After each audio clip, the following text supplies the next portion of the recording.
ಈ ಅಕ್ಷರಗಳನ್ನು ಸರಿಯಾಗಿ ಜೋಡಿಸಿ ಅಕ್ಷರಗಳು ಹ, ಚೆ, ಹು, ಮೆ, ಲು, ದ, ನಿ, ಲಿ.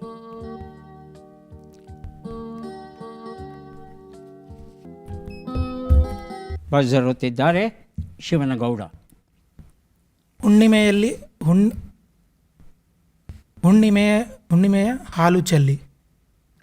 ಡಾಕ್ಟರ್ ಪ್ರದೀಪ್, ಸುರೇಶ್ ಬಾಬು, ತಮಗೆ ಗೊತ್ತಿದ್ದರೆ ಬಜರುತ್ತಬಹುದು, ಉತ್ತರ ಕೊಡಬಹುದು. ಒಂದು ಅವಕಾಶ ಶಿವನಗೌಡ ಅವರಿಗೆ ಕೊಡ್ತಾ ಇದ್ದೇನೆ. ಇದಕ್ಕೆ ಉತ್ತರ ಕೊಡಲಿಲ್ಲ ಅಂದರೆ ಉತ್ತರವನ್ನು ನೋಡಬೇಕಾಗುತ್ತೆ. ಶಿವನಗೌಡ, ಒಂದು ಅವಕಾಶ. ಹುಣ್ಣಿಮೆಯ ಚೆಲುವಲ್ಲಿ. ಹುಣ್ಣಿಮೆಯ ಚೆಲುವಲ್ಲಿ. ಹುಣ್ಣಿಮೆ ಚೆಲುವಲ್ಲಿನ ಹುಣ್ಣಿಮೆಯ ಚೆಲುವಲ್ಲಿನ ಹುಣ್ಣಿಮೆ ಚೆಲುವಲ್ಲಿ. ಹುಣ್ಣಿಮೆ ಚೆಲುವಲ್ಲಿ. ಹಾಲು ಚೆಲ್ಲಿದ ಹುಣ್ಣಿಮೆ. ಹಾಲನ್ನೇ ಚೆಲ್ಲಿದ್ದಾರೇನೋ ಎನ್ನುವ ಹಾಗೆ ಪ್ರಜ್ವಲವಾಗಿ ಪ್ರಶಾಂತವಾಗಿದೆಯಂತೆ ಆ ಹುಣ್ಣಿಮೆಯ ರಾತ್ರಿ.